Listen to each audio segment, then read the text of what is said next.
अभी तक इंस्टाग्राम का यूज हम लोग किस पर्पस से करते आ रहे थे? एंटरटेनमेंट के पर्पस से, कुछ एजुकेशन के पर्पस से भी करते थे। लेकिन आज के टाइम पे जो इंस्टाग्राम का इस्तेमाल है वो सबसे ज्यादा यूज किया जा रहा है टेररिज्म के पर्पस से, कि इंस्टाग्राम का इस्तेमाल कुछ ऐसे आतंकवादी संगठन हैं जो कि इंडिया को जो पसंद नहीं करते हैं और जो गजवाए हिंद जैसा कॉन्सेप्ट को लेके चलते हैं, तो उसके जरिए वो लोगों के अंदर नफरत फैलाने का काम करते हैं, वायलेंस फैलाने का काम करते हैं। और ये ऐसा नहीं है कि मैं ऐसे ही बोल रहा हूं, अभी रिसेंटली एक ऐसा रिपोर्ट आया है जो कि आपको चौंका सकता है। तो गुजरात एटीएस ने अलग अलग पुलिस डिपार्टमेंट को के हेल्प से, कौन कौन सी थी इसके ऊपर में आएंगे, तो इन्होंने क्या किया है, इन्होंने छापा मारा है जिससे 4 ऐसे आतंकवादी मिले हैं जो कि इंस्टाग्राम का यूज करते थे वायलेंस को फैलाने में, नफरत को फैलाने में, आतंकवाद को बढ़ाने में। तो ये पूरा क्या मामला है जिसकी वजह से ये हर भारतीय को जानना चाहिए, क्योंकि ये आपके बगल का कोई व्यक्ति हो सकता है जिसको आप जानते नहीं है, क्योंकि ये वही था। इन सब के बारे में जो भी इनके जानने वाले थे, इन्होंने बोला कि ये तो शांत रहता था, किसी के बारे में बोला गया इसको फोन आता था, ये बाहर चला जाता था, ठीक है। तो इस तरीके से ये आपको जानना इसीलिए जरूरी है क्योंकि आपको पता चल पाए कि आपके बगल का व्यक्ति भी आतंकवादी हो सकता है। तो ये पूरा क्या मामला है, इसको इस सेशन में हम देखेंगे। तो hello and welcome, this is the new channel. I hope कि ये चैनल पे जो भी कंटेंट हम डालेंगे वो आपको अच्छा लगे। अब देखिए ये सिचुएशन क्या है, how did this ATS crack this case. तो सबसे पहले ये 10 तारीख को जो है, कुछ महीने, 1 महीने पहले, जो एटीएस की डीएसपी हैं हर्ष उपाध्याय, उनका मैंने फोटो नहीं लगाया क्योंकि ऑफ कोर्स उनकी जान के ऊपर भी खतरा हो सकता है। तो इनके पास ये इंफॉर्मेशन आती है कि 5 इंस्टाग्राम अकाउंट्स ऐसे हैं जो कि देश विरोधी काम कर रहे हैं। जो पहलगाम टेरर अटैक हुआ तो उसी से रिलेटेड कुछ चीजें थी, ऑपरेशन सिंदूर थी, उससे रिलेटेड चीजें थी।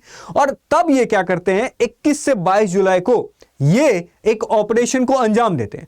उस ऑपरेशन में गुजरात, दिल्ली, उत्तर प्रदेश जैसे जगहों पे रेड मारी जाती है सेंट्रल इन्वेस्टिगेशन एजेंसी के हेल्प से, और साथ में जो दिल्ली स्पेशल सेल है, दिल्ली पुलिस है, यूपी एटीएस है, यूपी पुलिस है, गुजरात एटीएस तो इस ऑपरेशन में थी ही। तो ये सब मिलके रेड मारते हैं जिसमें पता लगाया जाता है कि ये फरदीन हो गया, उसके बाद यहां आप देख लीजिए मुजाहिदीन हो गया। तो इस तरह के इंस्टाग्राम को पहले ये ऑब्जर्व करते हैं कि ये किस तरह की एक्टिविटीज को कर रहे हैं, और उसके बाद जब ये रेड में इन 4 इंडिविजुअल को गिरफ्तार किया जाता है तो इसमें पाया जाता है कि ये जो 4 इंडिविजुअल जिनके बारे में मैंने आपको बताया, ये इंस्टाग्राम के हेल्प से साथ आए थे और इन्होंने पूरा ये रेडिकल आइडियोलॉजी को प्लान किया था। और साथ में जो इनका पूरा इंटेंशन था वो क्या था कि इंडिया में, जो इंडिया के हित में नहीं है, जो देश हित में नहीं है, मतलब आतंकवादी हमलों को अंजाम देने के बारे में ये बात कर रहे थे कि कैसे हम वायलेंस को इंसाइट करें, कैसे लोगों के अंदर में हम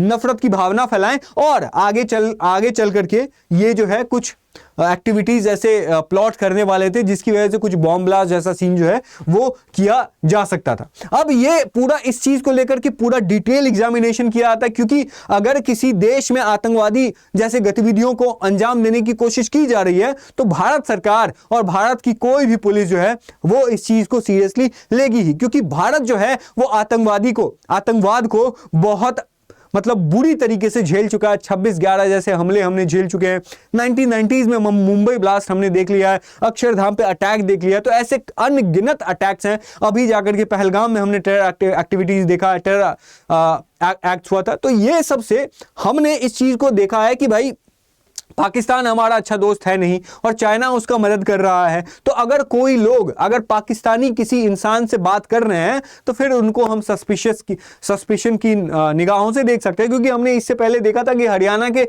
एक यूट्यूबर जो है वो भी इस तरह की टेरर एक्टिविटीज में इन्वॉल्व थी ऑपरेशन सिंदूर के टाइम पे। उसके बाद ये क्या देखते हैं कि भाई ये फरदीन शेख जो है, इनके पास से बहुत सारी मटेरियल बरामद होता है, जैसे कि कुछ वेपन्स भी मिलते हैं, जैसे कि स्वॉर्ड हो गया। उसके बाद अलकायदा का जो लिटरेचर जो अपना प्रोपेगेंडा फैलाने के लिए इस्तेमाल करते हैं, अगेंस्ट इंडिया जो जिहाद प्रमोट करने के लिए बात करते हैं। और ऑपरेशन सिंदूर के टाइम पे हमने देखा है कि जब पहलगाम अटैक होता है, जो कि हिनियस एक्ट था, जिसकी वजह से हम सब ने दुख झेला है और हम सब के मन में गुस्सा आया था, और जिसकी वजह से पूरा पाकिस्तान जो है वो नस्तो नाबूद होते होते बच गया है। तो उस एक्ट में ये एक वीडियो भी देखा जाता है, जिसमें पाया जाता है कि एक व्यक्ति है जो कि तलवार लटका रहा है और इंस्टाग्राम पे रील बना रहा है, जिसमें वो कह रहा है कि क्या कह रहा है, देखिए कि this was the only thing missing, यही एक चीज था जो मिसिंग था, क्या, पहलगाम टेरर अटैक।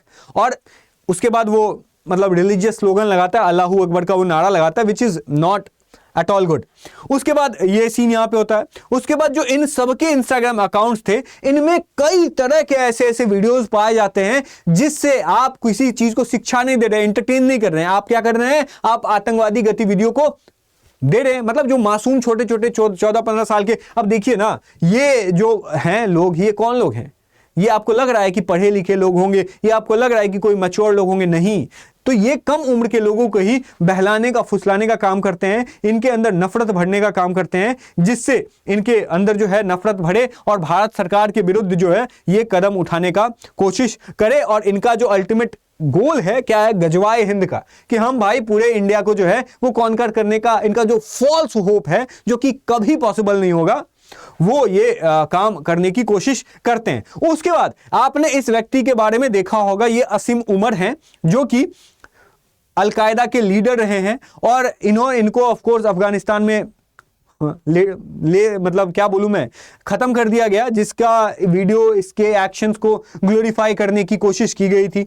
पर ये जो अलकायदा है, जो कि अभी कुछ सालों से न्यूज में नहीं था, ये है कौन? तो अलकायदा जो है भाई, जो आपने ओसामा बिन लादेन जो कि 9/11 जैसे अटैक्स इसने किए थे, तो जो उसका भी गुरु था, कौन गुरु था भाई? तो शेख अब्दुल्ला आजम। तो इस शेख जो ओसामा बिन लादेन का गुरु था, उसके द्वारा इस पूरे अलकायदा जैसे ऑर्गेनाइजेशन को बनाया गया था, जिसके तहत टेररिज्म फैलाने का काम जो है वो करते थे।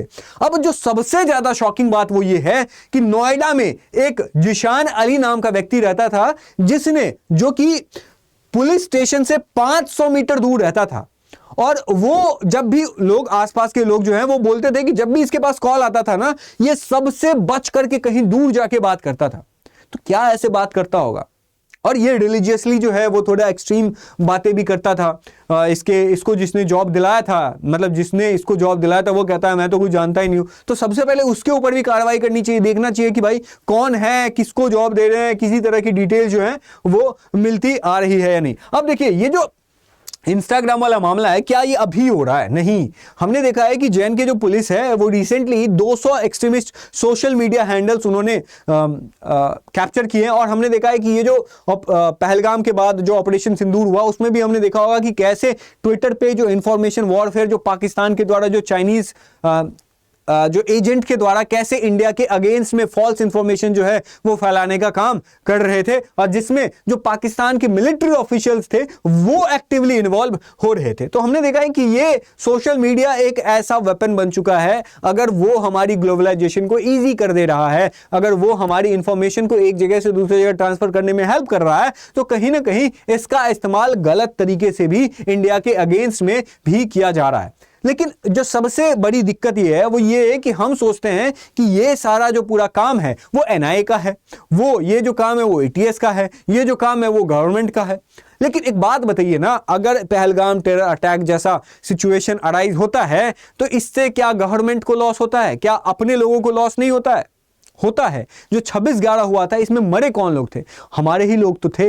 लेकिन अगर हम लोग केयरलेस रह जाएंगे, ये जो चलता है एटीट्यूड है, इसको अगर हमने खत्म नहीं किया, तो फिर हमारे देश में टेररिज्म जो है वो बहुत तेजी से फैल और ज्यादा सकता है। अब देखिए, सबसे पहले हमें क्या, as an individual, as a Indian, हमें क्या करना चाहिए? तो हम जब भी ऐसे सोशल मीडिया पोस्ट देखते हैं जो कि हेट को, वायलेंस को, जिहादिस्ट और आइडियोलॉजी को फैलाने का काम करते हैं, तो उसको सबसे पहले रिपोर्ट कीजिए। ये मत सोचिए कि ये कोई और कर देगा, ये मत सोचिए कि पुलिस के नजर में तो ये सारी चीजें होंगी, क्योंकि जो पूरा देश है ना वो लोगों से मिलकर बनता है, और अगर हमने देश की हेल्प की तो देश भी हमारी हेल्प करेगा। तो आप उसको रिपोर्ट कीजिए। साइबर का क्राइम, बहुत तरह की चीजें हैं, हर स्टेट में हेल्पलाइन नंबर अलग अलग दिया हुआ है, आप उसको टारगेट कर सकते हैं। और रिपोर्ट करने से अगर कोई टेरर एक्टिविटीज होने से बच जाती है, बहुत सारे लोगों की जान बच जाती है, तो वो रिपोर्ट करने में कोई हर्ज नहीं है। उसके बाद आप देखिए, ये इसीलिए भी इंपॉर्टेंट हो जाता है क्योंकि बहुत बहुत सारे जो नए नए जो जेनजी लोग हैं वो इस चीज को लेकर के वल्नरेबल हैं। जो नए नए बच्चे हैं,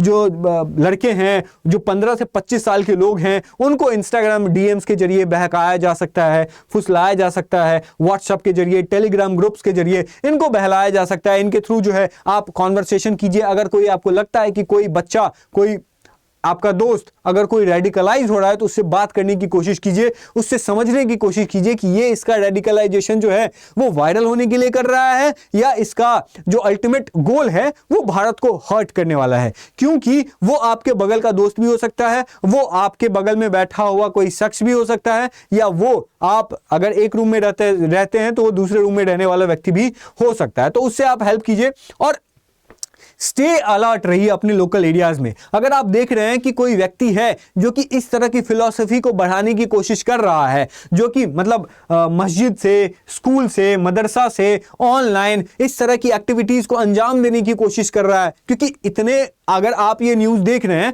तो आपको तो इतना पता होगा कि आपको इतनी समझ है कि क्या चीज अच्छा है, क्या चीज बुरा है।